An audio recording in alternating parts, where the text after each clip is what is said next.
this is officially a ZBA meeting, so Mike, if you want to call your meeting to order first, and then we'll do roll call, and then Ken, as chairman of the Planning Commission, we'll have you call your commission order, and we'll do a roll call. Yep. Can I get a motion to open the zoning board of appeals meeting? Second. Thank you. So I'd like to take roll, chair, and the secretary will take roll. For ZBA first. Okay. Pasiak? Vargas? Here. Sepisi? Yes, here. Fritz? Here. Bettenhausen? Gaskell? Here. Fitzgerald? Here. Thank you. Chairman Shaw? Okay, 7 o'clock. I'd like to entertain a motion to open the planning commission meeting. So moved. Do I have a second? Please call roll. Croner? Yes. Stanton? Present. Grant? Engel? Here. Manny? Here. Garrow? Here. Gray? Lamagna? How do you say it? Right next to you. Oh, sorry. That's right. Lamagna. It's a tough way to say Miller, but it's Lamagna. Lamagna. Okay. French Shaw? And Shaw. Present. Okay. All right. So this is a joint meeting. These do happen every once in a while. I think it's a great opportunity because we don't often get to cross paths. So I'm glad we're all here and welcome all the new members, and certainly like to see the experienced, seasoned members here as well. I'm Paula Waller, I'm the Community Development Director. To my right here is my right arm and the person you'll get to know very well, Stephanie Kistler, our planner. Barb Bennett is our commission secretary. Our attorney here, Patrick Connolly. And we have the pleasure to have Kristen Durian, our clerk, and we also have Mike Lotz, our trustee, and Mike is head over our community development. So welcome to them. I would also like to take the opportunity, we're going to try to be really quick this evening. I promise the attorney will be out here quickly. If we could just go around the room, and it might be very helpful if you don't mention already just your name, what commission you're with, because we're a little bit mixed together. And then please note that how long you've been on the commission if you are, so people have an idea of your experience. And then if you're new, you'll appointee. We start with you, Ken? Sure. Ken Shaw, chairman of the planning commission. I've been on the planning commission taking part since April of last year. Mike Fitzgerald, I'm just appointed chair of the zoning board of appeals, and I have also been on the zoning board for 1 year since last April. Lucas Engel, Planning Commission, and I just got appointed. Tim Stanton, Planning Commission, about a year and a half. Garrett Gray, Planning Commission, and I just got appointed. Peter Croner, been on since April last year, Planning Commission.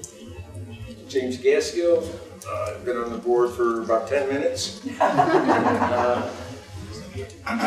Zoning Board of Appeals. Zoning board.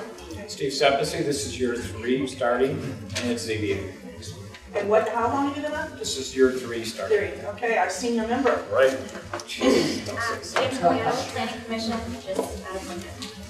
Jennifer Vargas, Zoning Board, I've been on since April last year. James Fritz, zoning board, newly appointed. I'm Bettenhausen, zoning board, and Leland. Planning Commission. The Lamagna Planning Commission, and we have one. Okay, Steve, you get the prize. Yeah, my pen just broke me, so is that the prize? As senior, I don't know, as senior members. So you have an agenda here in front of you. I know it's for some people this might seem overwhelming. There's a lot of stuff this evening. What I can tell you is that it's not as hard as it looks, and the best thing is we're here to answer any question at any time. We have our direct lines and some of the information you've been provided.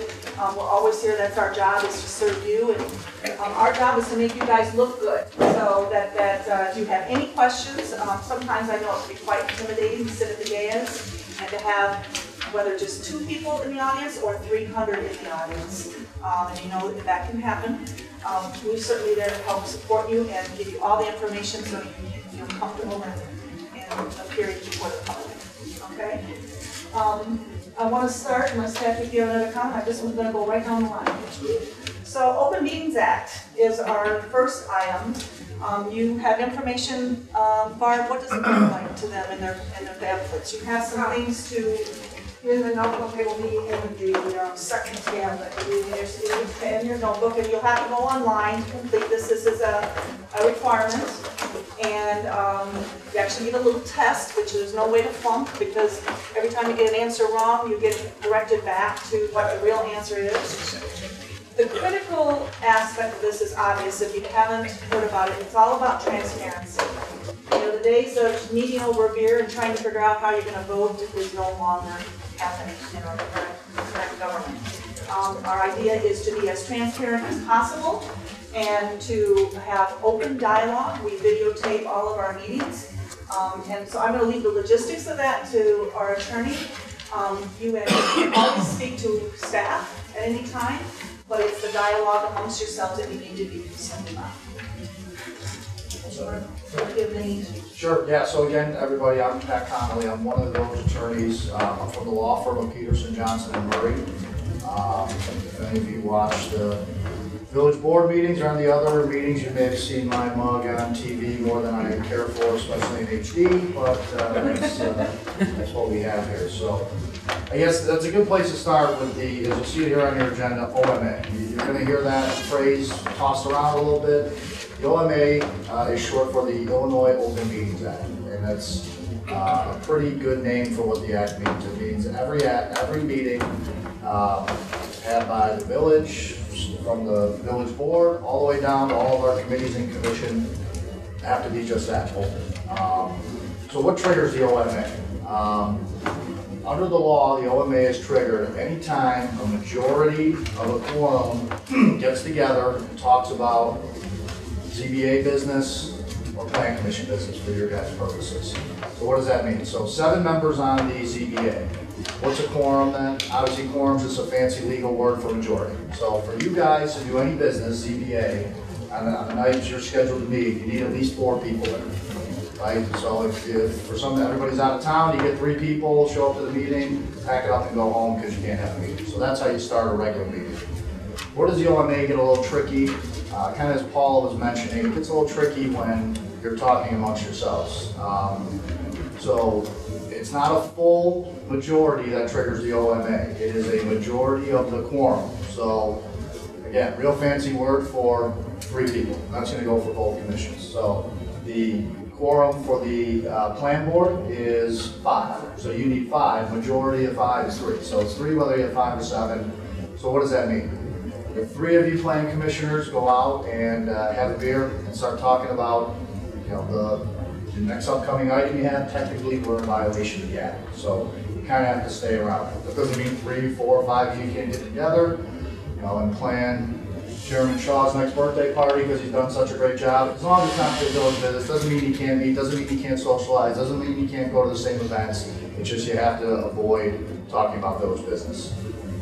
That doesn't happen too much. Where it really comes into play is emails. Okay, that's how we all operate these days, for better or for worse. My opinion, for worse, but that's part of it. So a meeting can happen anytime you're communicating, electronic communications, text messages, anything like that. Anytime you have at least 3 of you going back and forth on an email, we violated the Open Meetings Act.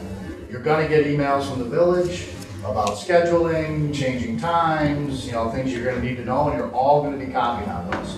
The best practice is you get one of those emails, never hit reply all. That's the best advice you can ever get. Never hit reply all. You know, Paula generates the email, hey, can you make it tonight? Things like that. Just reply back to Paul. We'll make sure if information needs to get to everybody that it'll get there. Now, if you accidentally hit reply all and say, hey, I can't be at the meeting tonight, is someone going to come to throw you in open meetings jail? No, it's not going to happen, right? So don't lose sleep over it. That's not what this is about. Just remember those general tenets. You can't be talking about village, zoning board, or planning commission, whichever applies, business outside of the meeting. That's really where it's all at. So you're going to get a lot of those emails, and you probably won't know half the people copied on them at times. Stay away from reply all. If I can add just one thing, just in terms of a philosophy of our village board and the desire to be transparent, they would prefer, you know, even though 3 legally you can do, they would prefer official business be kept to open meetings all over, you know, at the village meeting. There's just a tendency that slippery slope, starting to talk to 2 or 3 people can really escalate and kind of give the perception of impropriety. And that's what all ethics are based on, is the perception of impropriety. So my recommendation to you is not to do that. A sidebar to OMA that I didn't put on the agenda is FOIA. Okay. So does everybody get, actually I don't know this, does everybody get it, everybody got a Tinley Park email? Is that how you guys operate? You don't get a Tinley Park email? Well, that's something we just discussed, and they could have one if they want. Is that a change? Because last year it was not. Yeah, we talked about it at a staff meeting this week. You can certainly have that. And actually, Peter, it was because some of the issues you had was why I brought it up with our IT. He was having some issues getting emails from us. The desire would be for you to have a Tinley Park email, because then it's all FOIAble, Freedom of Information Act. Although I believe in practice that becomes difficult. I don't know about you, but I already have 2 emails. I don't need another one. And if you have a village one, there is a lot of encumbrances. You have to have a password to get into the system, and then another password to get into email. What they recommended, what our IT and the village manager recommended you do, if you are doing any emails, even amongst yourselves, that you include a staff person in those emails. And that way, there is a tracking system, because all our emails can easily be FOIA. That's at least the last word we got on Tuesday. Okay. I prefer that you all have Tinley Park emails. I just think it's easier. I think some of the trustees, I don't know if you are, maybe Mike Canito, I think he has a forwarding set up, and I get the IT, there might be server issues, things I wouldn't have the first idea about. He uses a Gmail. Yeah, but I think he gets it forwarded, so let me tell you why it's important. So any document you send, any communication you send that touches on, talks about anything like that, about village business, the presumption is it's a public record. Okay, that's where you start. It's a public record. If somebody comes in, you'll hear the word. Maybe not so much for you guys, you'll probably hear OMA more, but you may have heard or you will hear the acronym FOIA. What does FOIA mean? The Freedom of Information Law. We're all getting used to that, we're all hearing that. The law kind of evolves, and it's certainly evolving in the direction of everything's open, all your communications, whether it be on a private account. The way I always think of it, doesn't matter where you sent it from, how you sent it, your home computer, your Gmail account, whatever it is, a text message, work from the presumption that if it has village business, it's open to the public. So if somebody dropped a FOIA and said, let me get all Commissioner Gaskell's and Commissioner Fitzgerald's emails about this project, if you're keeping those all within the village house, it's very easy for us to search that, okay? But again, the law is evolving, and we may even ask you, hey, just certify that you have nothing on your private emails as well. So that's kind of how that works. Again, I always say pick up the phone, talk to people. That's a great way to do it. So those are things that you have to be aware of. They're not meant to scare you. It's what we live in. Just keep those in mind. Again, you don't have to stay up at night. I'm not going to violate FOIA, anything like that. We're here to help you on those things. We'll guide you through those things. If you have questions on that, that's what we're here for. So, just for any OMA, FOIA questions, general stuff, and things may pop up as you go along. Down the road, any question we're here for. But right now, anyone confused on what the Open Meetings Act and FOIA are? And then before you leave tonight, we do want you to meet with Barb and give her your preferred email address that you decide that you want to use, because this is the way that we send our packets to you. So if we could call it, I'm just putting it in there.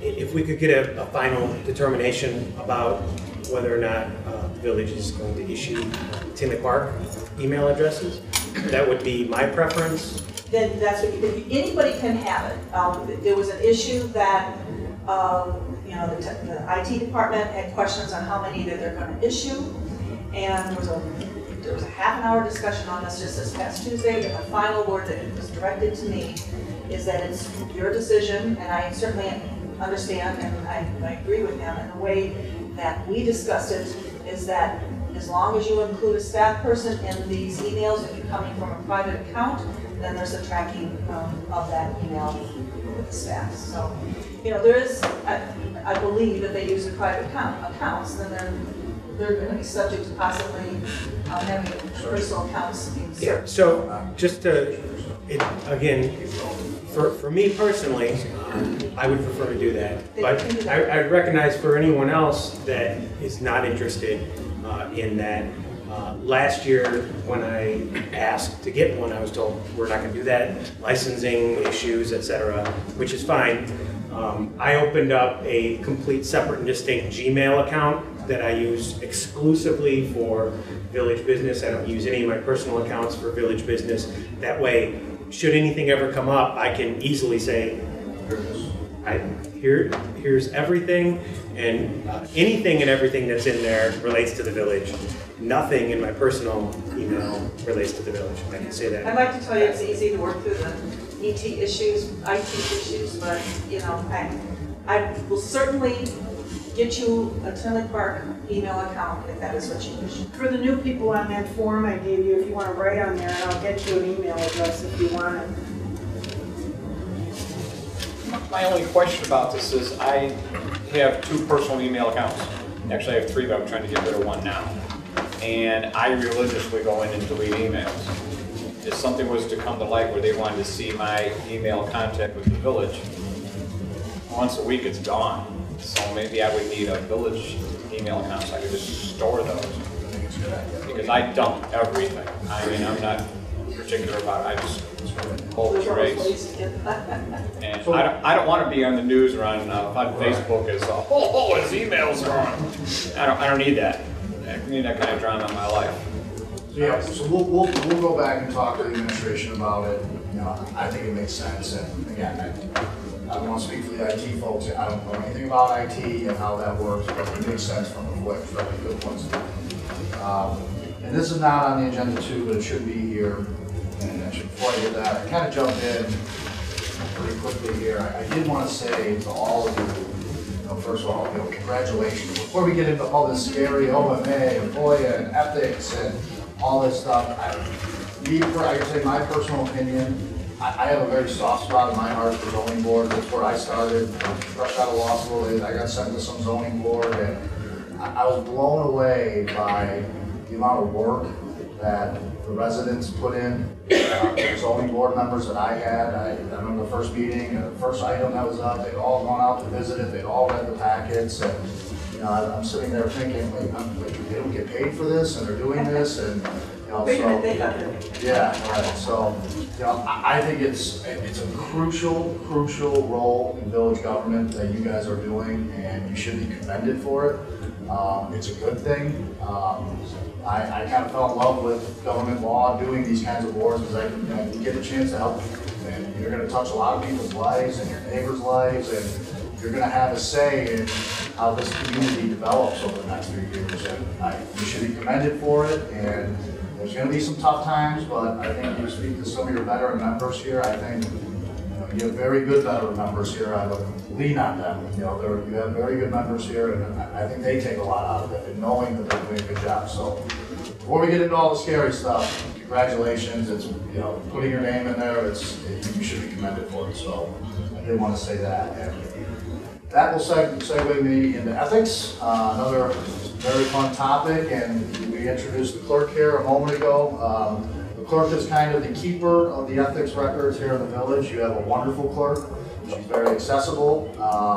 She's here to help. Her office is here to help. She has a great staff. We're here to help on these ethics things. As I say we had a training session with some of the new board members and old board members, I say to everybody, my view of ethics is when done correctly and done well, these ethics procedures we have in place, they're here to protect you. They're here to protect you and the village. Some people look at it as, it's a gotcha. You didn't fill this out wrong, gotcha. That's not how I look at it. Again, you guys are all from this community, live in this community. There's going to be times where folks come in front of your board, places you've been come in your board, relatives, things like that. It's going to happen. You know people in this town. That's why you want to get involved. I don't think that's a bad thing. Everybody hears the word conflict of interest, and automatically there's just a very negative connotation to it. We don't want to have conflicts of interest, but they're going to happen. It's a way of life, and it's not that big of a deal. So I'm sure in your packets you have some ethics information. I know at a minimum there are some forms you're going to have to fill out. I think there are They're in forms, there, right? everybody got them on. Okay, so there are forms. We try to make them, and I emphasize the word try, to make them readable. I don't know if we're all the way there yet, and make them understandable and as easy as possible. If you have questions on it, call clerk's office, call me, call Paul. You know, that we're here to help you with this. Again, it's not about gotcha. That's not what anybody in this administration, the board, that's not the idea. It's we want everything out there more to protect you. That's the way I see it. How it works live, I know I've gone through it a few times with Commissioner Staunton there, and if you see something on it, Stanton, sorry, my fault, I should know that by now. I'm very bad with names, you may find that out, so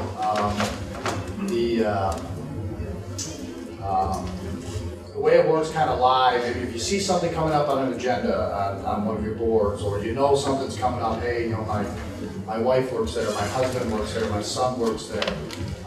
The main, I'm going to give the whole ethics ordinance tonight, the main issue we want to avoid, the main conflict is you having a financial interest in something that comes before the board.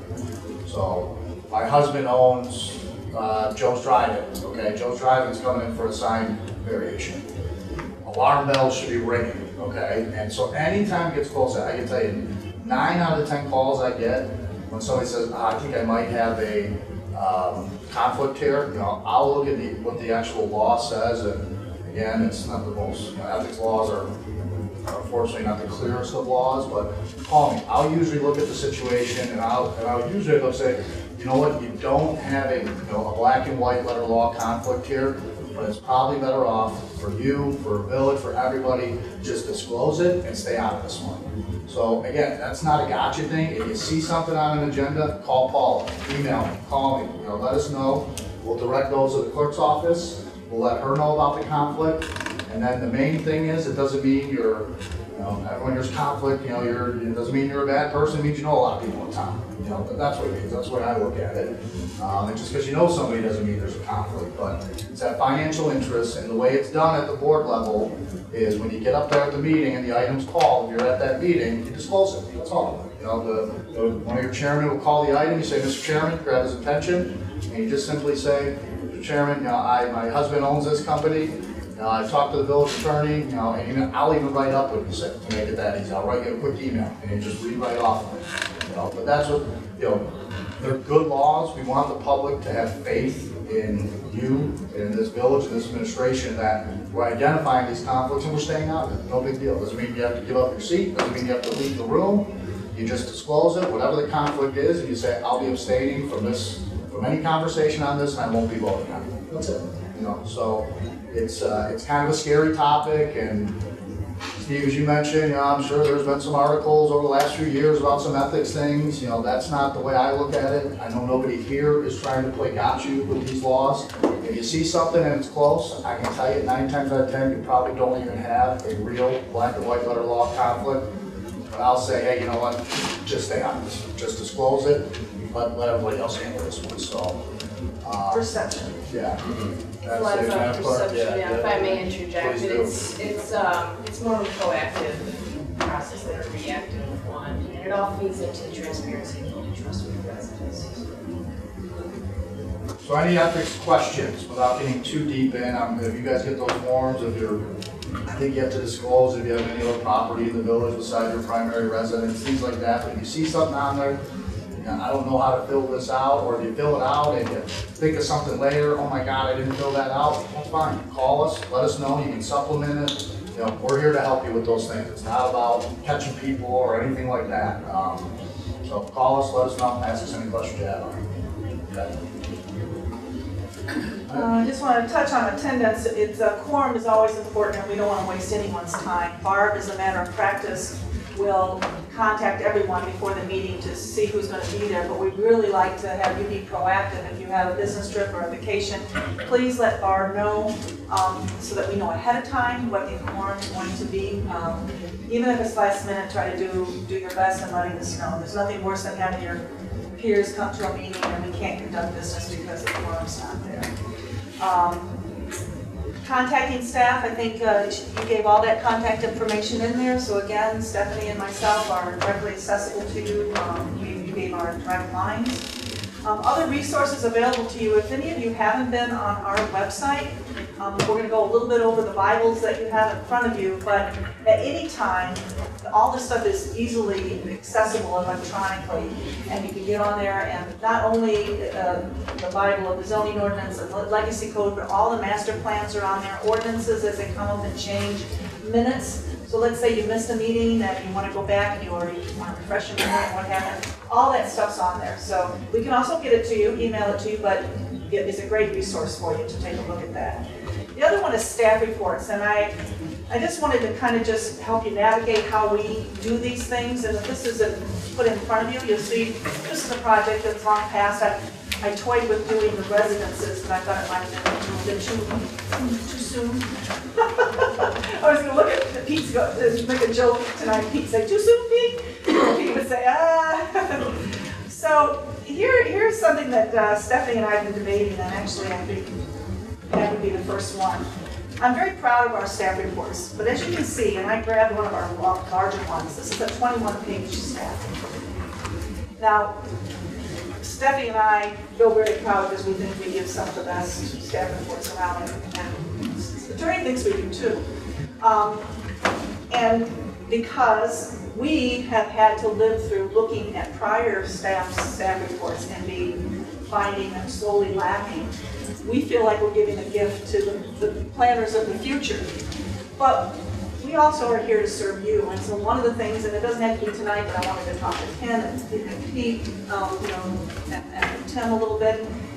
I don't feel like doing all this work if you're not going to read it. It's gotten too voluminous, and it's just too much for you. That's why this has actually changed and morphed over the years. You know, we always now have an executive summary, so if you're one of those people that you always read Cliff Notes in high school, then you'll just go to the Cliff Notes.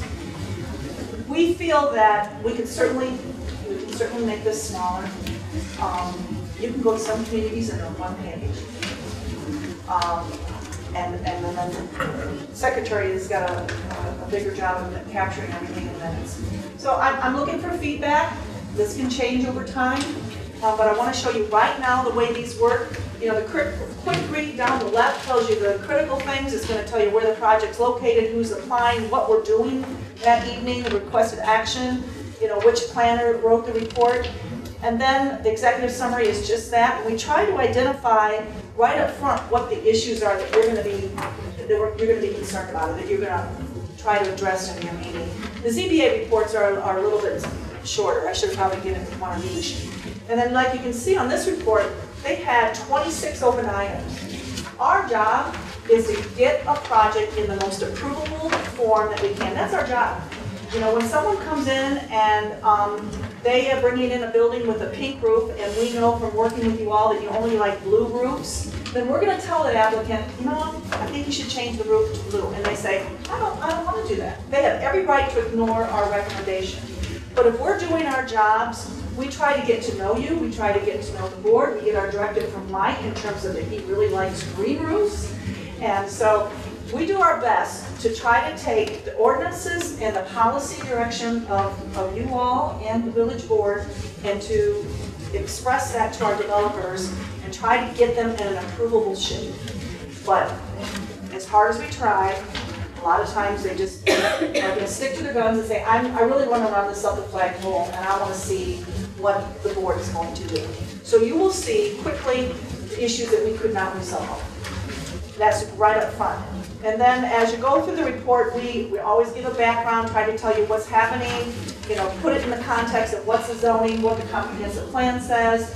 And then typical issues might be traffic, might be lighting, might be signage. We'll address all of those things. That's the first report. Typically, you'll have a workshop. Now, this isn't for ZBA. ZBA is very efficient. You guys get things done in one meeting. We like to talk at the Planning Commission. So you'll have a workshop at the Planning Commission. The next meeting, if it requires a public hearing, not everything requires a public hearing, what we do, we take that same report and then we just annotate it in red if something changed. So For those of you that are in planning commission, you'll go straight to the red and see what happened. And then we'll tell you which issues got resolved between that meeting and this thing. You all at your meeting may have resolved a lot of the issues. Is there something about the ZBA reports that are different that you'd like them to know? We do write motions in there as guides for you. When it comes to the time to make a motion, that would be in the second staff report, usually at planning commission, and obviously in the staff report for the ZBA meeting. The other thing too is we put the findings in there for you to reference, so straight from the code, the findings of fact, which I'm sure we'll talk a little bit more about later, but those are there to help guide you as well, so you don't have to necessarily bring your whole book with you every time.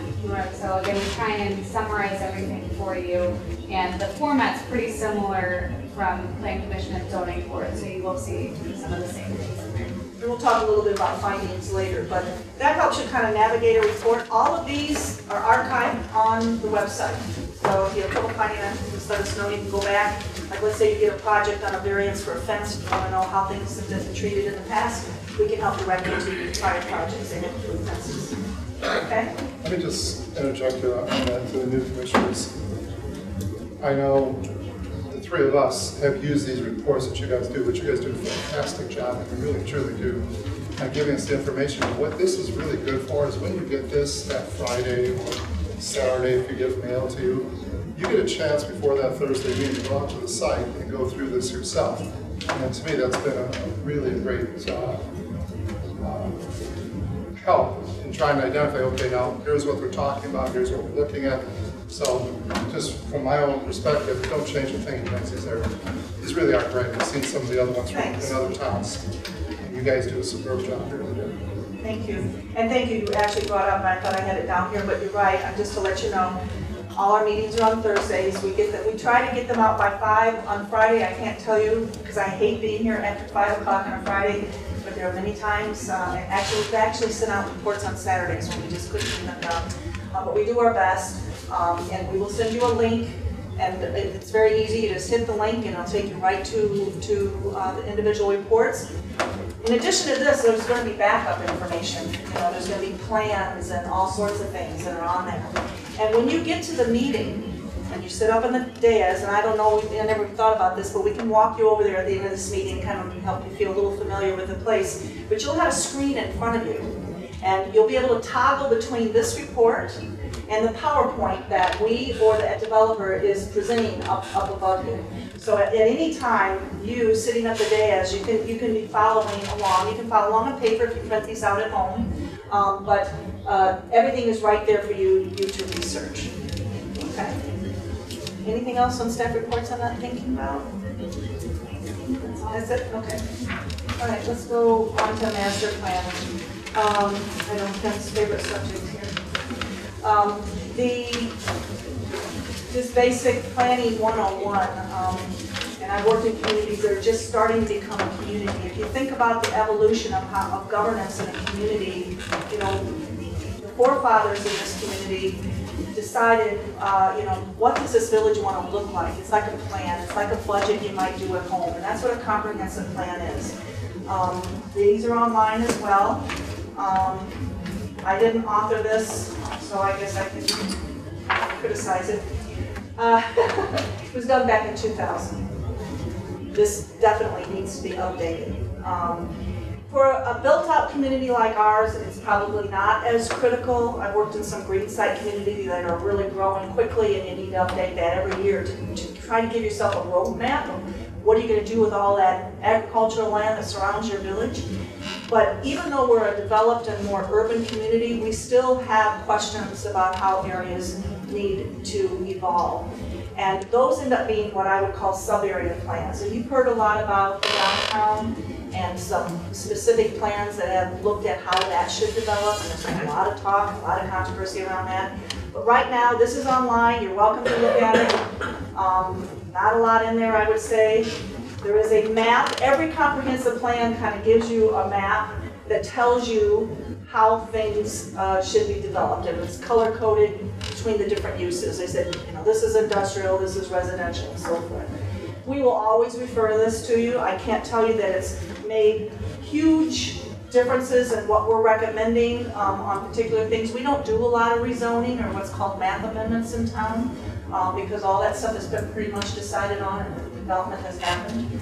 But these things can help guide you. Probably the more recent plan that I think you'll find very interesting, and I encourage you, especially the comprehensive the Plan Commission, is to read the legacy plan. This is what predated the legacy code. You all have copies of it somewhere. I don't know what section in your binder there.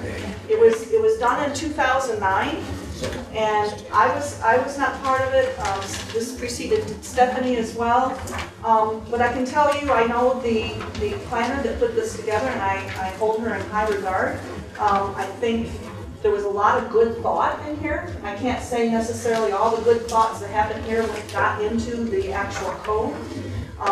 But I think its basic premise was to look at your downtown and say, what can we do to get the highest and best economic return out of an area that is blessed with the train station that runs the rail line that runs right through the middle.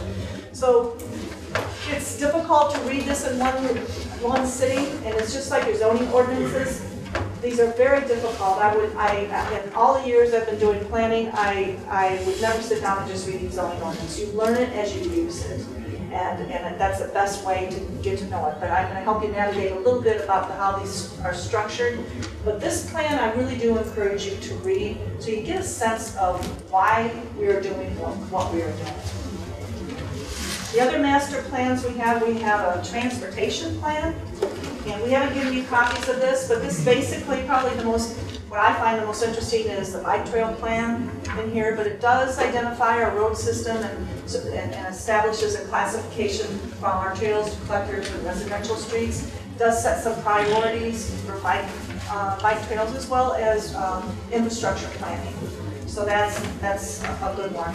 We have several other ones, in the downtown. We have some economic development studies. We had some Metro studies done, ULI studies, and if you're really into that sort of thing, I can help share that information with you too. All online. All right, zoning.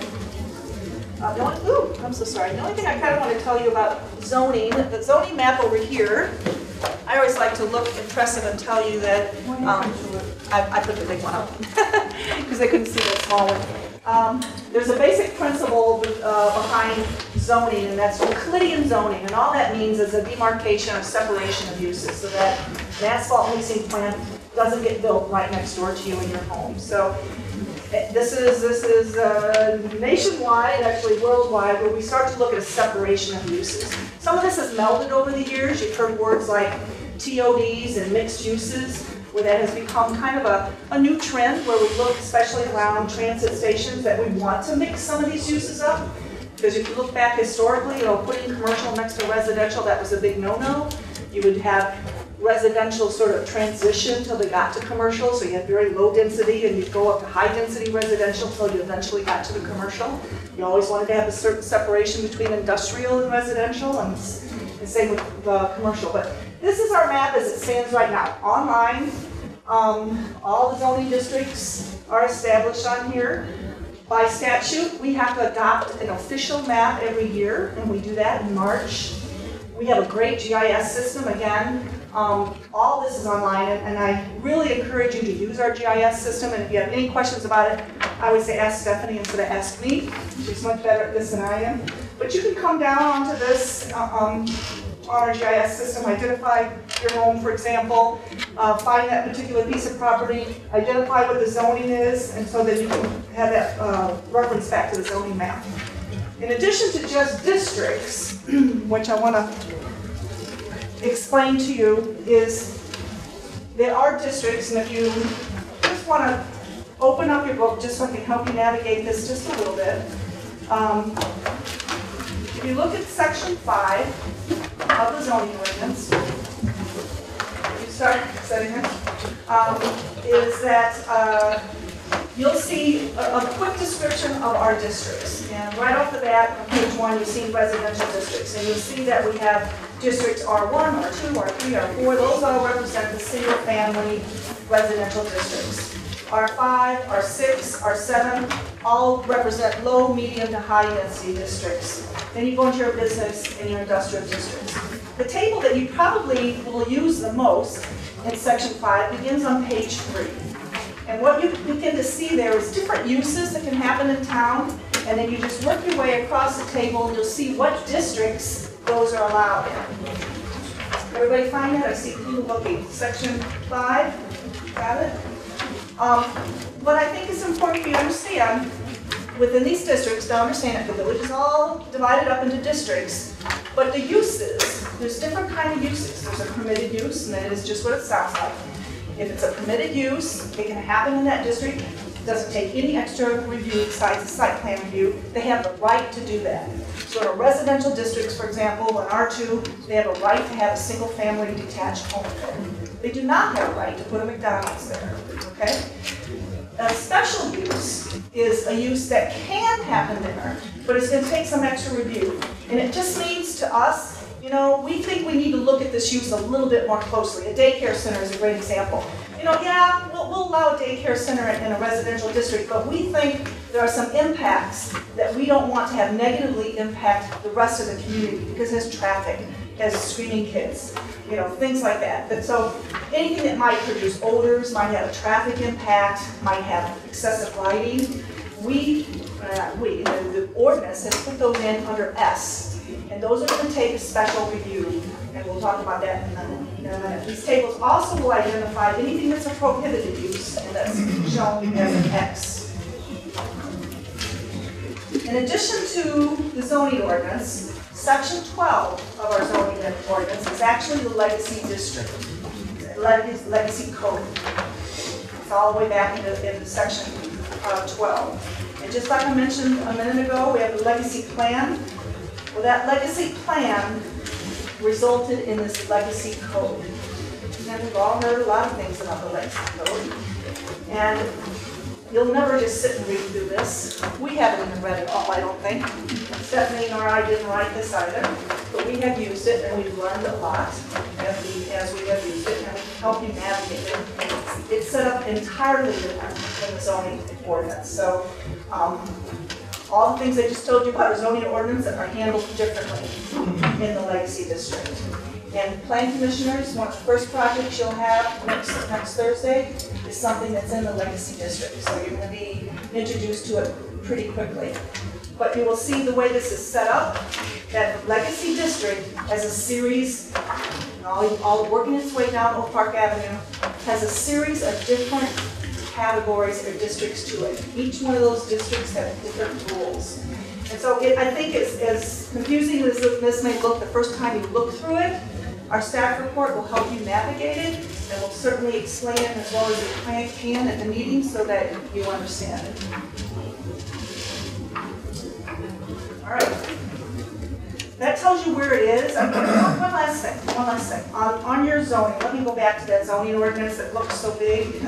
Ours are looking quite warm. But the areas that you're really going to look at in here, I think that's going to mean a lot to you, will be the use tables that I mentioned in section 5. And then as you go back, for example, the ZBA, as you go back into section 10, you'll begin to see things related to variances, because the ZBA deals mostly with variances. And you'll begin to see, how you deal with those and findings of fact, and our attorney will talk a little bit about that later. And there's a whole section in here on signs as well, because you deal with signs a lot in here. Anything else, Steph, that I'm not thinking of? Okay. Counselor? Okay, any questions on that? We've got all that, you're all set? Never have a question on that, all memorized? Good, okay, we'll move on. No, and you guys will be going through this code, and, I dabble in zoning a lot in my career, and we come up with questions. I look at zoning ordinances and maps and comprehensive plans. The way I think about it, they're living, breathing documents. They're there to guide us, but sometimes they're going to change. And that's some of your guys' duties to make those recommendations to the board. They appointed you to look at those things. Hey, this might have made sense 20 years ago. It doesn't make sense now. Let's change it. So things like that. So we keep that in mind as well. I'm gonna talk a little bit about, your authority. So when somebody comes into the ZBA and, they came here, they wanna put a fence right up to the curb line, and Paul says, you can't do that, you gotta go see Mike and his committee, and they get in here and say, well, where do you guys get off? Tell me where I can put my fence. Tell them this, okay? So there's Illinois law, state statutes. There's a big, it's actually not that big, I think it's only about 16 pages if you print it out.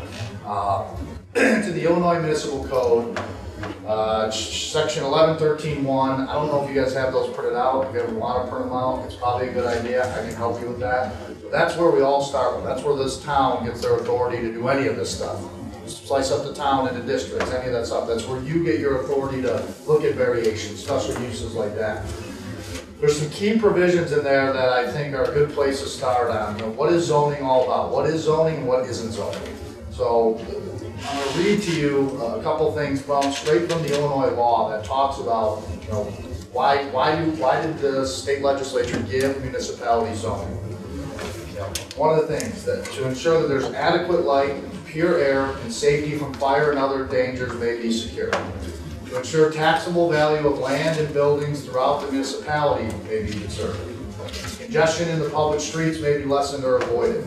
Hazards to persons and damage to property resulting from the accumulation or runoff of storm or floodwaters may be lessened or avoided. I always think that's a big one here in the southwest suburbs. You're all, any new project, you have the correct drainage, and the current commissioners always look at that. Your staff looks at that. This is another big one. This is a catch-all. A lot of things that the village board does. I always think this is never a bad thing to guide you in any of your decisions. That the public health, safety, comfort, morals, and welfare may otherwise be promoted, and to ensure and facilitate the preservation of sites, areas, and structures of historical architecture and aesthetic importance. So that's why we're here. So that's kind of the big overlay of why the state decided to say, okay, town, you can not protect your town, but this is what the things you should be looking at as a ZBA and also as a planning commission. Some of the specific zoning powers set forth in that statute, I'll read a few of those as well. And then so listen to these. I think you'll kind of find a pattern of what zoning is. You don't have to memorize all these or have these floating in your head all the time, but if you get the idea of what zoning is, I think it'll be helpful for you. Some of the questions you're going to have in the hearings on what you should be asking, what you should be listening for, what you should not be listening for or asking as well. So some of the powers are to regulate and limit the height and bulk of buildings to be erected, to establish, regulate, and limit the building or setback lines on or along any street, traffic way, drive, parkway, or storm or floodwater runoff channel or basin.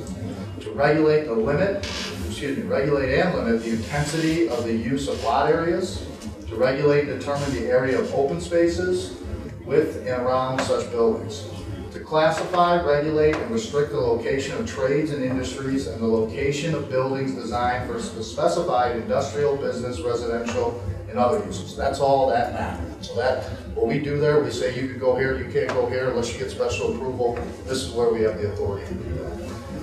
To divide, this more clarifies it, divide the entire municipality into districts of such number, shape, area, and of such different classes as may be deemed best suited to carry out the purposes of a zoning ordinance.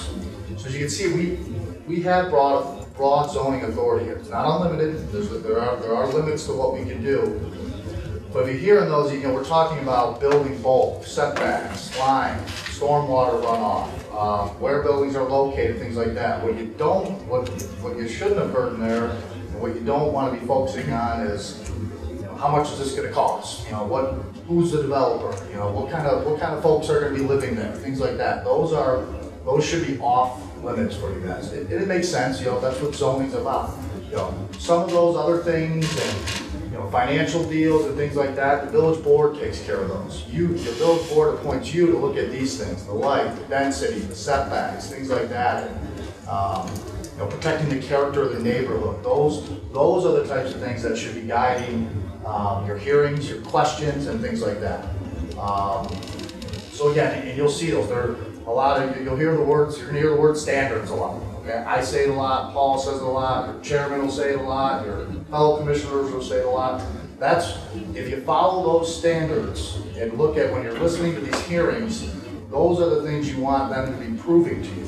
I always think about when you're sitting up there up on the dais. You're you're 7 judges or you're 9 judges, is the kind of way that you're the finder of fact.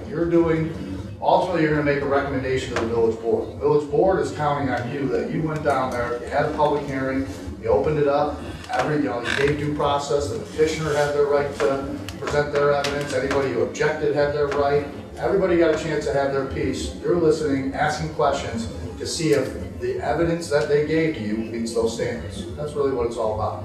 Is it always gonna fit perfectly into a nice, no, it's not. But let that guide you.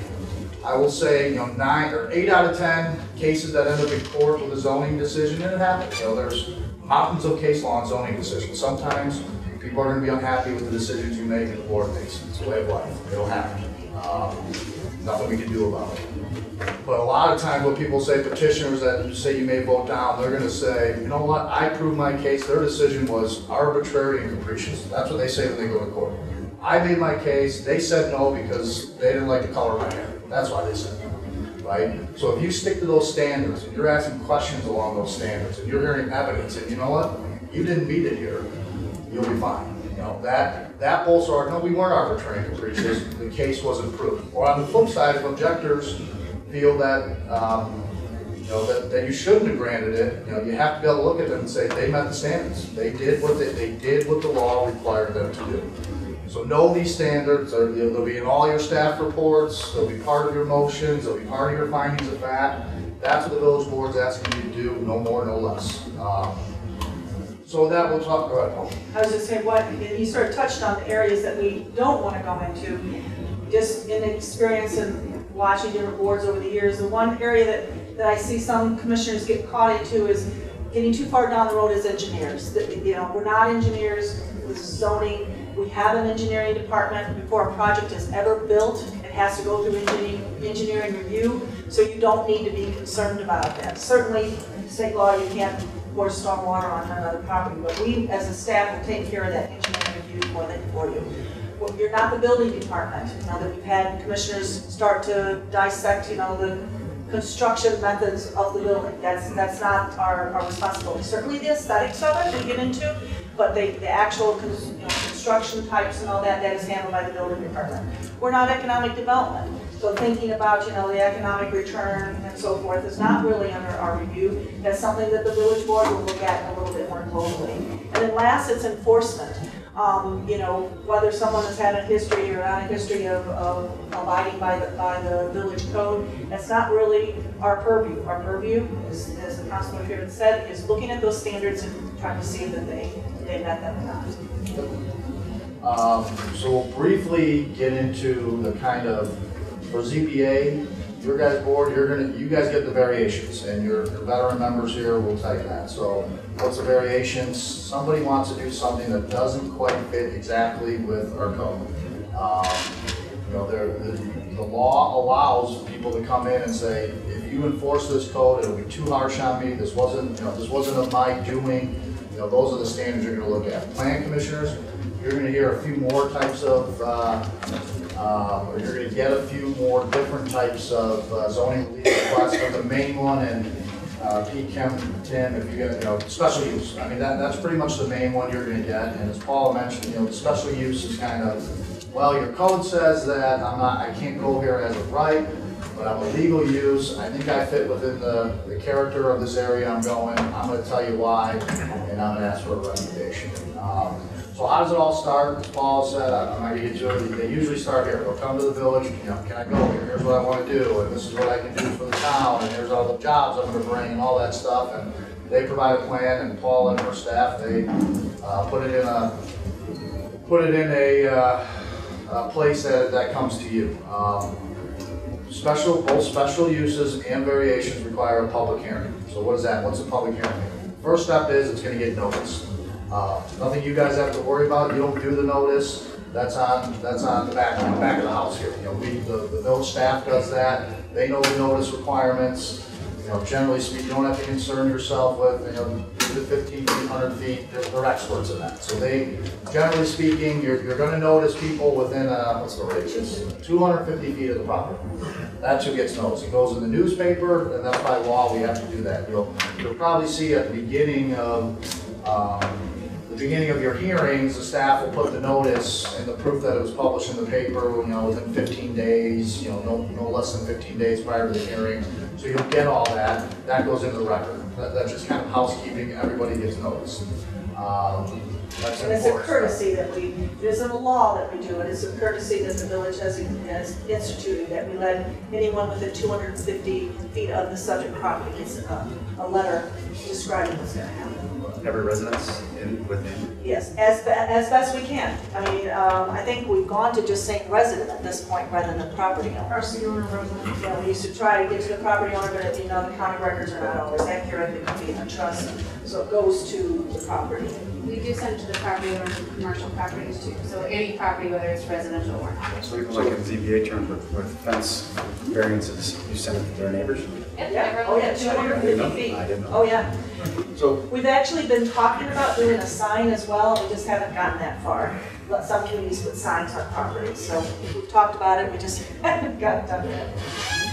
so if only 2 feet of my property are within that 100 or 250 feet, I would get noticed. Yeah, where it touches. We have a GIS system that just does a radius.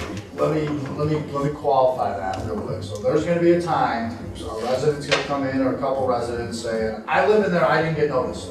It's gonna happen. Maybe it's not, we have it down to a pretty good science, but it's not an exact science. Remember, the legal requirements met, we try to go above and beyond and make sure everybody who possibly might have an interest knows about it. I can tell you this, you have an informed community, there's a very high social media presence in this community. Well, especially big projects with some interest in them, they're gonna know about them, but it's going to happen. And those residents are rightfully so. Sometimes they're angry. Why didn't I get to know about this? And that's probably more of our job as your professional staff to kind of let them know. Notice this in a manner of accordance in law. We try to get everybody. We're happy you're here tonight. If we can meet with you, if there are other neighbors, let us know. We'll send them letters too. But it's going to it happens everywhere. Some people feel that they were purposely left out. That's obviously not what we do. But you can understand their concern. Maybe the mail didn't get to them. There could be one of a million reasons why they didn't get it. So that I guarantee you that will happen at some point. But our new board has asked us to continually increase our opportunities for notifications. So we have a Facebook now, we have a web page, and we always have the village website. But we also have been discussing, and it's just a protocol I've done in other communities, when we anticipate controversy. Sometimes we don't know that's going to be there. My recommendation to the developers is that they actually seek out the neighborhood and have their own meetings with the neighbors and try to resolve any issues that they might anticipate coming up before it even comes up. So in the public hearing, what usually happens there, when you have a public hearing, we'll start with your chairman will call the item number 2 on the agenda as a public hearing in regards to the fence variation at such, so-and-so's address. Okay, the chairman will then ask for a motion to open the public hearing. Someone on the board will have to make that motion. I make a motion to open the public hearing. Any motion that gets made always needs a second or it fails, so someone just has to say second. Usually the chair will say, okay, all those in favor, or I don't know if we roll call those, or. Usually not for opening. Yeah, so that's how we get into the whole evidence process. We gotta get that public hearing open. And the reason we do that motion process, we want a really clean record for in case anyone ever comes down the road and says, they were wrong, they never did the public hearing right.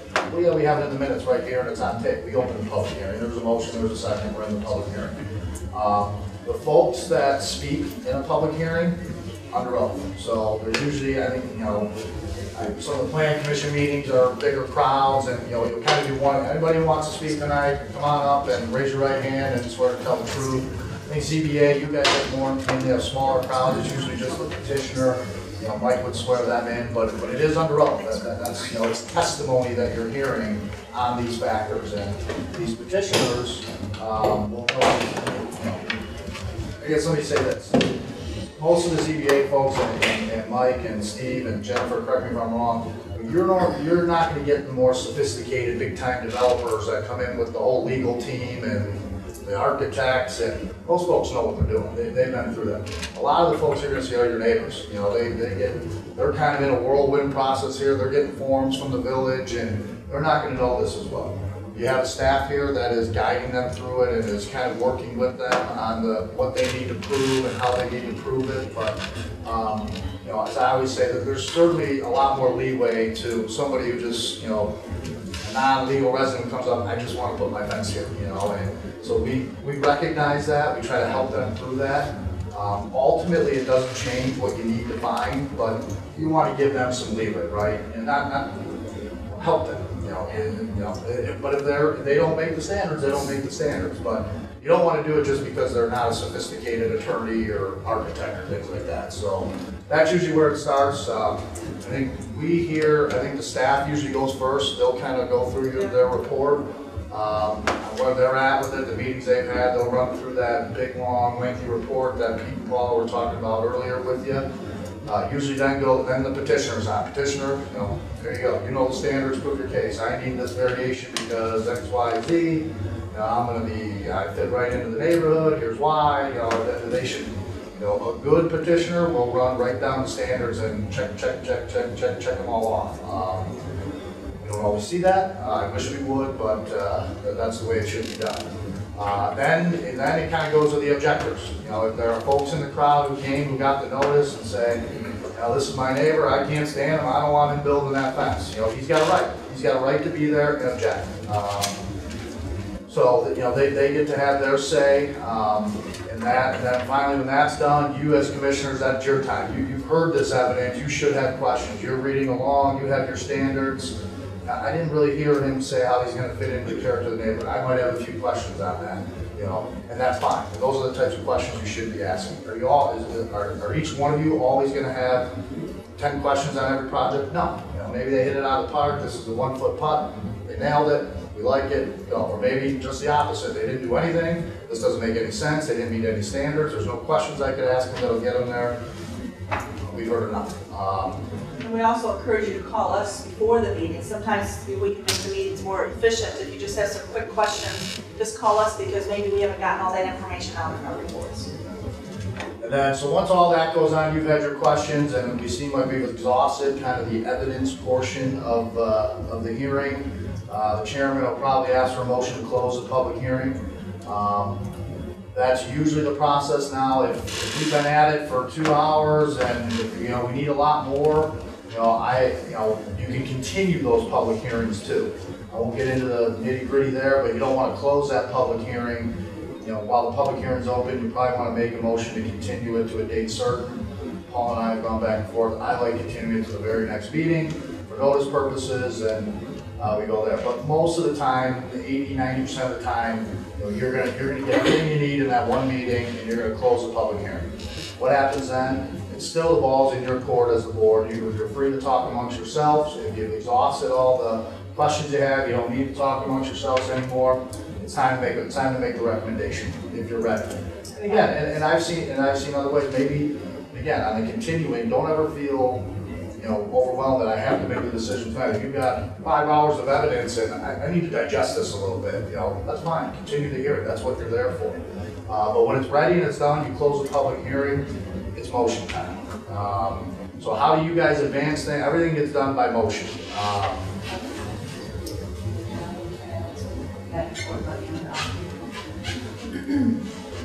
The findings. We've gone back and forth with making the findings after the closing hearing, and the discussion makes the staff to present the findings. Yeah, that's usually done after the hearing, your findings. So Paula usually prepares draft findings. Things are going to come out that you've induced certain hearing that they might find, but Paula will go through the findings that, and I will say this, your staff does a great job, but ultimately you were appointed to make the decision. It's not my decision, it's not your staff's decision, it's your recommendation. That's why the board appointed you. They want to hear you, the residents, the commissioners, tell the board what you think. So they can be changed, they can be deleted, they can be added, and really, it's always a dilemma because technically a whole public hearing is about getting all that testimony. So there may be testimony from the public that we aren't aware of. And so we set a little disclaimer right in front of all those findings that say, here staff has provided some draft findings that can be added to, deleted to based on the testimony provided in the public hearing.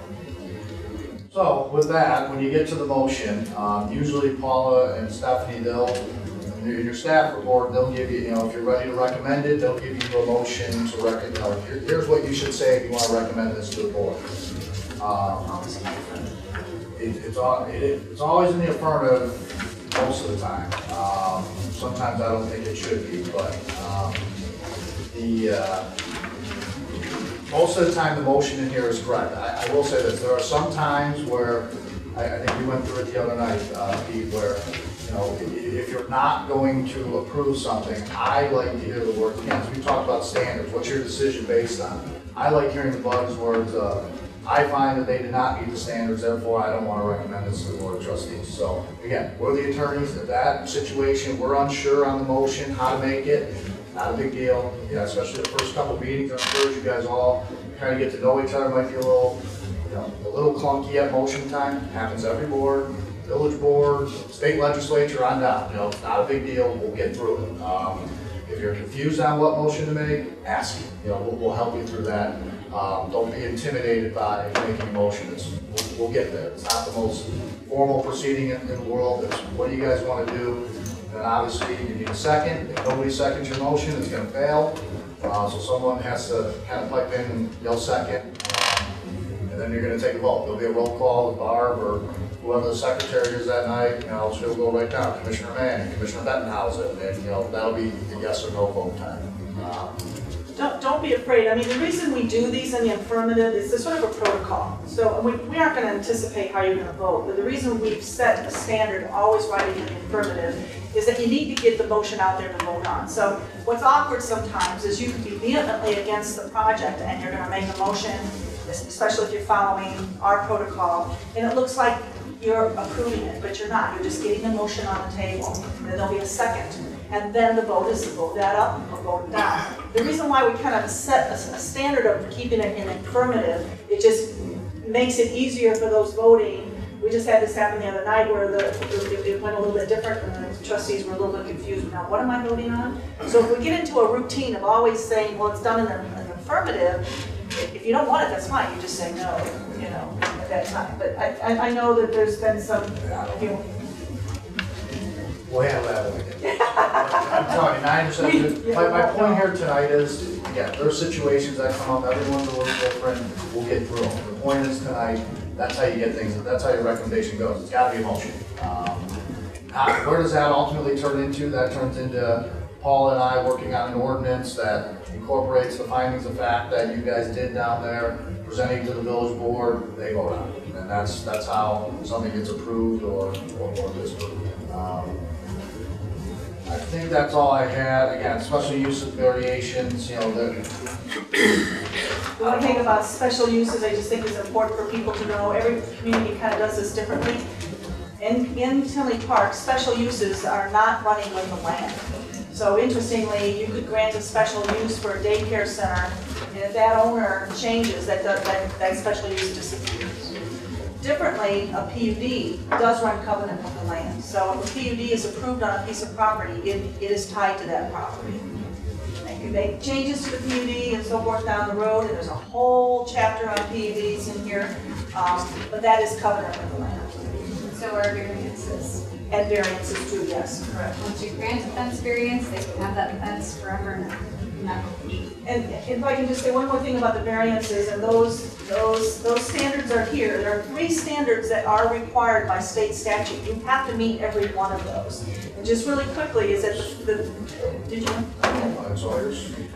That the property cannot yield a reasonable return if it's permitted to be used only under those conditions. And what that means is that without this variance to alter the rules, they are not going to have a reasonable yield of return on that property. You need to have that. The second one is that the plight of the owner is some unique circumstance. That might be that they have some 100-year-old tree in the backyard and they just can't get a fence in the right location because the tree is in the way. And the last one is that the variation, if it's granted, it doesn't alter the essential character of the neighborhood, because what are we all about? We're all about protecting the properties in the immediate area. We don't want to be approving variances that are going to impact negatively the area. And the one thing that's always important to remember, when you grant a variation, as Stephanie said, it runs forever, you're setting a precedence. And just like we are with our children, We have to be fair. What we do with one property, we have to look at that and say, now would I be comfortable approving this on every other property in town? So that's sort of a test for you that says, you know, there's something really unique about this situation that makes me feel that I can approve it. And that always is great to bring that up in your findings, so that 10 years from now, when we look back to that case, we can say, oh, this is why this guy, when the next guy comes in and he goes, my neighbor got this fence, I can pull out this stuff report and say, the reason he got this fence is because he's got a 100-year-old tree in the backyard or something. Well, I can touch on the fact that a lot of times with where we're going through now, there's a lack of variance, there's a lack of permits, things like that, so we can kind of understand that. You want me to air my dirty laundry, right? A little bit. In front of everybody? It's not you. It's Yeah, we have, unfortunately, and I think it came to light in our last planning commission project. This is the queen of organization. For years and years to come, this community is going to be so thankful that Stephanie Kissler worked here, because she is very organized, very exact, and she makes sure that everything we do is done correctly and in an organized manner. I hate to say that the people that came before her and I did not do the same thing. And it wasn't only the lack of documenting what they did, it was a lack of enforcement. I can't say Tinley Park is any worse than anyone else. You know, we've got an older community and things have changed, laws have changed. So I feel for the board. Mike, I had long discussions about this where we'll bring a case right in front of them, and we'll have, and what they're asking for may be hard to defend, and right next door, the guy's got what he wants. So it's very tough on you guys to say, I'm sorry, he got it illegally, he put it up, he shouldn't have put it up, or we've got cases that's coming up to our next planning commission, somebody does something that they might have done without a permit. You know, it just happens, and we will be as straightforward as we can with you, and you, just as Patrick said, you just look at the standards. You can't go back to what has happened before. We have to have a start at some point where we feel like we're doing it correctly. Yeah, and my feeling is if we don't start being consistent now, I mean, we had a case recently that it was just, and we're just a recommending board, so we went had a unanimous no vote, goes to the board, they unanimously approved it and overrode it, so it's still, we're just a recommending board, but I think we have to get the consistency thing down, and if we don't, the job's gonna be difficult for these guys forever. And that happens. Again, the board looks at things much more globally than you do. Don't take that personally, don't be discouraged. We will continue. Mike had to leave, and he wanted me to make sure to tell you that he is very thankful that you guys do all the hard work, because you guys are getting down into the weeds and all this stuff. But he is going to be working with staff as a new trustee here. He's going to be sitting down with Stephanie and I and kind of telling us how he feels about fences and corner fences and all this other stuff. The one other item I did want to mention that we didn't talk about is the other zoning thing that you could look at is text and map amendments. A map amendment is changing the zoning on a piece of property, and a text amendment is changing our ordinance. And we're going to have a couple of those done. What was just done on Tuesday night was a changing of the sign ordinance. The whole sign ordinance got modified. That's a text amendment.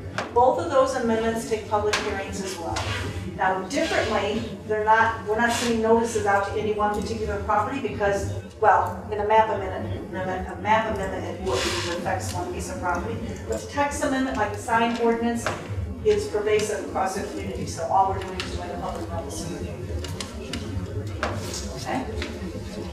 The PUD is a special use. That's the only thing. So do you guys have any?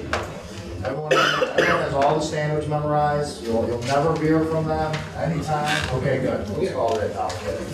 Yeah, good. I just had a question on, are you asking us to have findings of fact with a motion? They'll be prepared. We'll prepare them for prior to. That's what's in that packet that you have, that packet. But I guess the point I'm We're trying to having a make hearing, we're making a motion, normally put the findings of fact right in there, so Yep. it's the same day.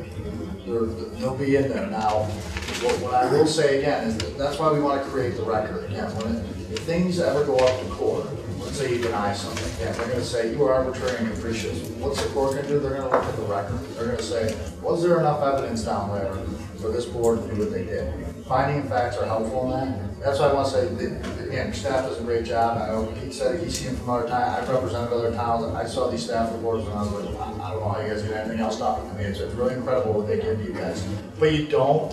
I guess my other point is, as great as they are, you might feel differently. You might have, the evidence might have came in differently. So when we get there, we can talk about the type of motions you want to be making. Again, that's what, for the ZBA, my partner, Dominic Lanzito, mainly carries those. If you have that question, he'll guide you through that, okay? Hey, I don't want to talk about some of those findings of fact. Yeah, that's fine. There's nothing wrong with that. Let me just read Do we have some. an attorney at the meeting? Yes. Sometimes, not all the time. In front of all of our findings of fact, we say something like this: the applicant's findings of facts were submitted, so we always ask the applicant to give their findings of fact, and they should be reviewed and made part of the official minutes. If the Plan Commission agrees with those, if the Plan Commission agrees with that, if the Plan Commission wishes to make their own findings of fact, the following information is relevant. So we make our findings, not on opinion, based on the facts that we know at the time of preparing them. And then when we make the motion, we make it kind of easy for you. Right here we say, and adopt the findings of fact submitted by the applicant and the findings of fact made by village staff and the Plan Commission at their meeting. So we have that written, we put it on a PowerPoint, so if you want to make the motion at the meeting, you're just sitting there reading it. But you always have the right to modify that. Just to emphasize that point, and that Commissioner Berner made earlier about the quality of the reports. I've served on Zoning Board of Appeals for 2 other towns, and I would echo that about the quality and completeness of these staff reports. To that end, it's really important. In our package, we'll always, I'll say always, have the applicant's application, which is not part of the staff report, and it's important, just a piece of advice there, it's important to read those. Most of the time they're handwritten, even from developers, they're handwritten. To Paula's point, unless we explicitly exclude them, I guess, they become part of the official record. So if something they wrote, if it turns out in the hearing or in staff's work or what have you, that we dispute something that they stated as a fact in there, if we don't say that, then we're essentially accepting it as fact. Plus anything that staff has recommended, and what I would say in most of the cases that we've had very few incidences where we've stacked on additional findings of fact.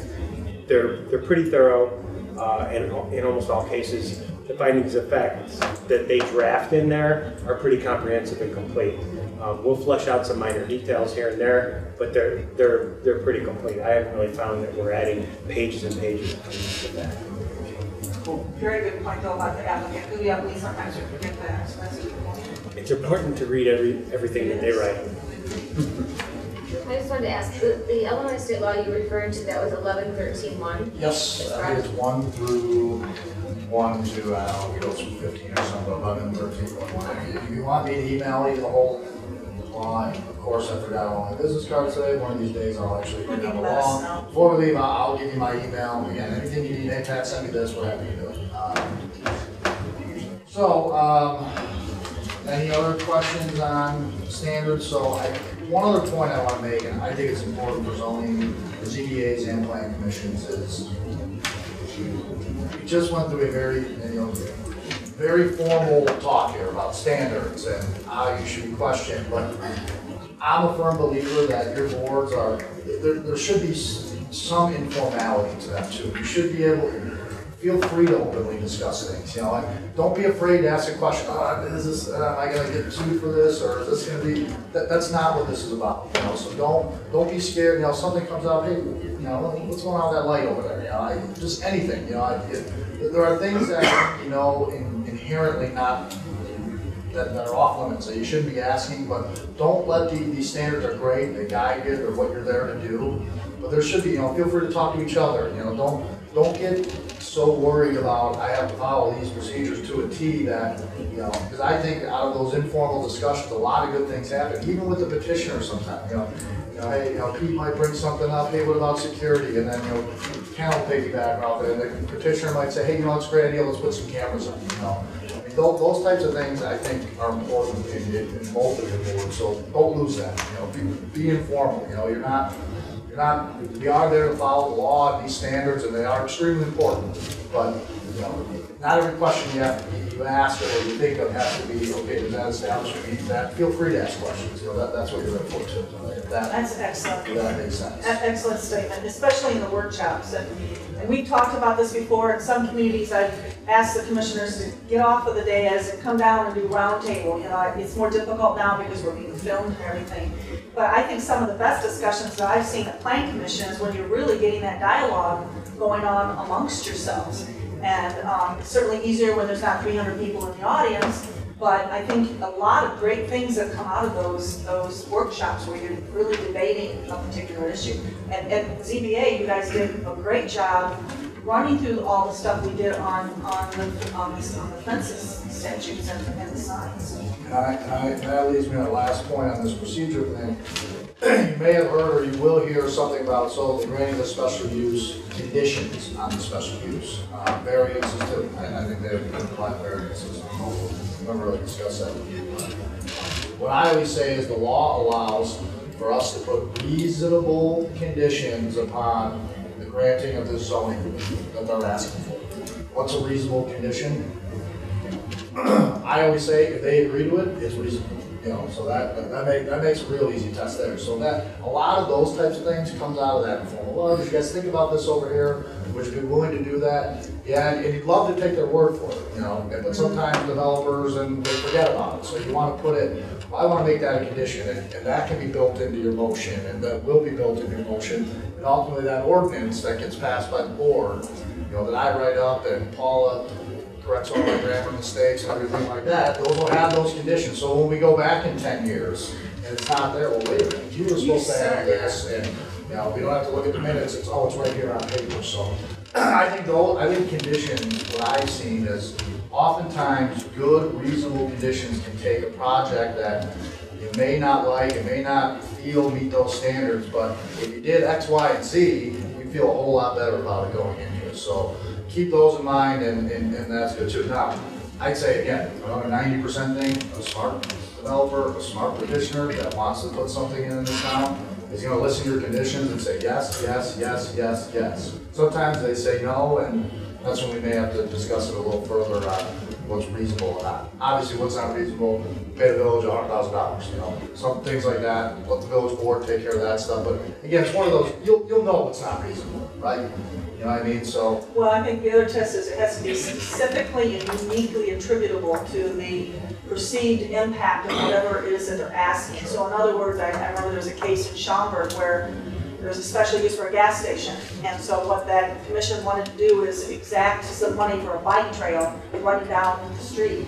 Well, there's no nexus between that bike trail and what they're asking the village. So that sort of boards on our extortion or something. But you need, the condition that you're doing should tie back to, if you want to place a condition that they do some extra landscaping, well, that could be tied back to maybe a perceived impact on a neighbor.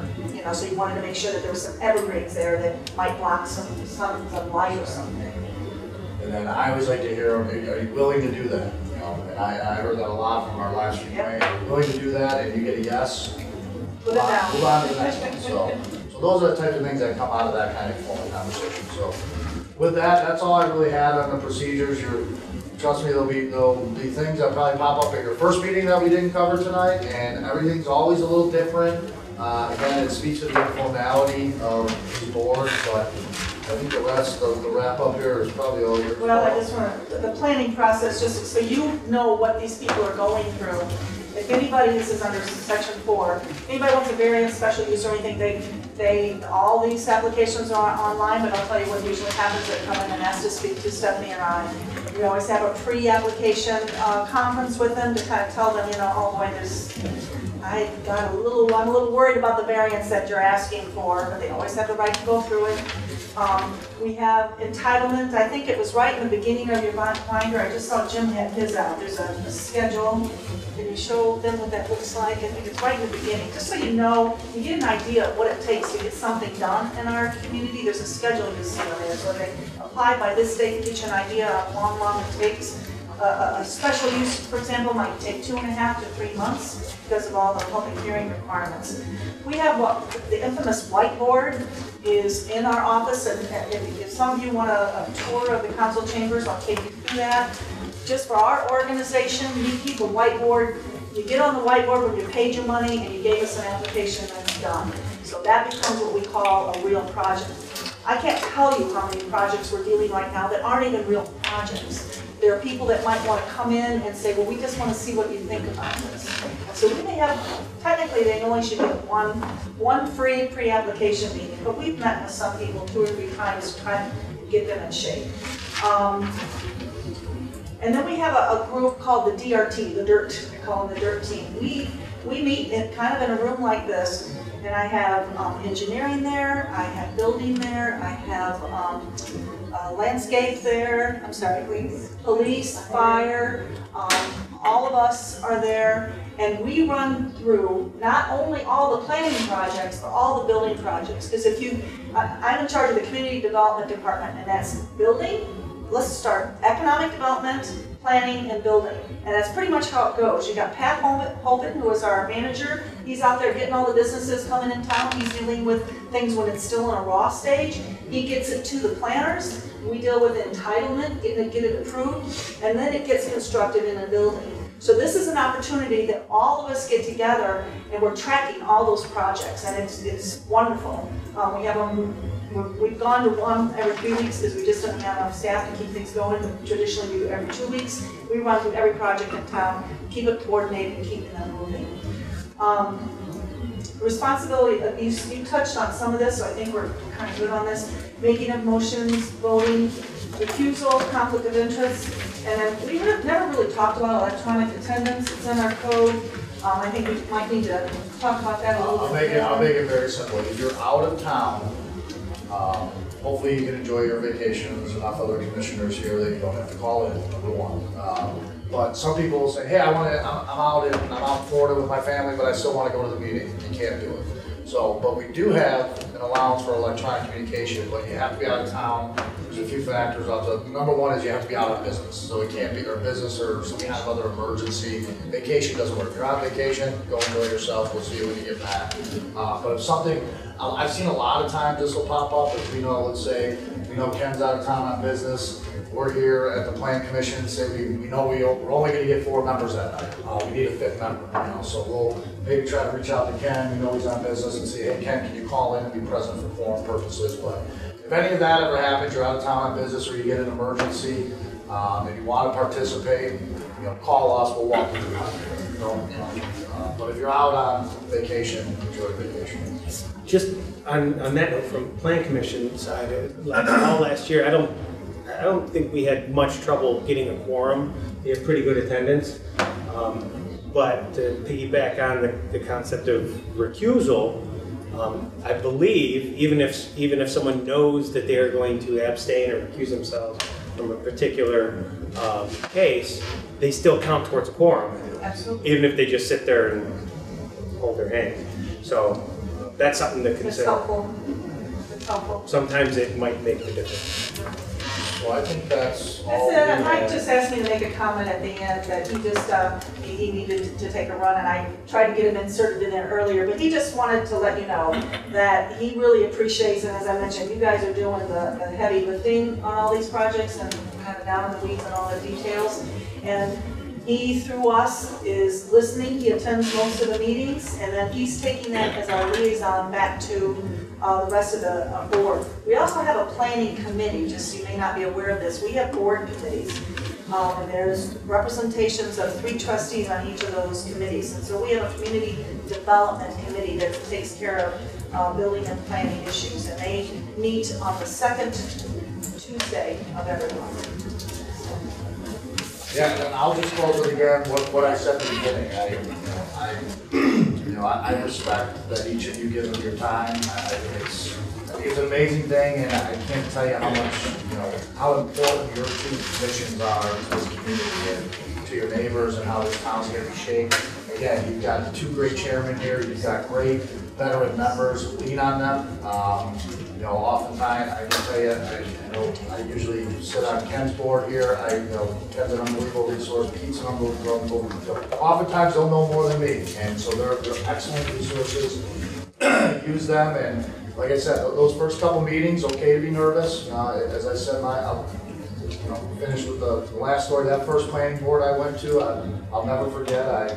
We stood up to say the Pledge of Allegiance, and the chairman, who's become a very good friend of mine, I call him for advice all the time. He goes, "Pat, why don't you lead us in the Pledge of Allegiance?" And the nerves that I had being at my first kind of open public meeting, coupled with the fact that I hadn't said the pledge probably since my senior year of high school, I got through my Pledge of Allegiance, and thank God everybody jumped in, because that's all I had. So They didn't ask you to sing. no, thank God they didn't. So I don't care, Mike, you guys have, any of the veteran commissioners, if you guys want to close with anything, that's good, but it's okay to be nervous, we'll get through it, we're all in this together, the village supports you, your trustees support you, your mayor supports you, your staff supports you, we're here to answer any questions to help you get through it. So I appreciate everyone's time tonight. You gentlemen have anything you want to add? Barb, if you could, I think I'm gonna speak for Ken too. Can you get us an updated chart of the members of the two boards? Yeah, what we've sort of had some different discussions about this and why we're getting handed out. Some of this is just public disclosure. Names, easy. Village of Tinley Park emails, we would like you to tell us whether you want your personal emails public and whether you want phone numbers on that. So Barb's going to take that information from you here at the end as you know this. We can also take the new members, we can walk over to the chamber, we can just show you how the electronics work a little bit if you like. We can do that today too if you would like.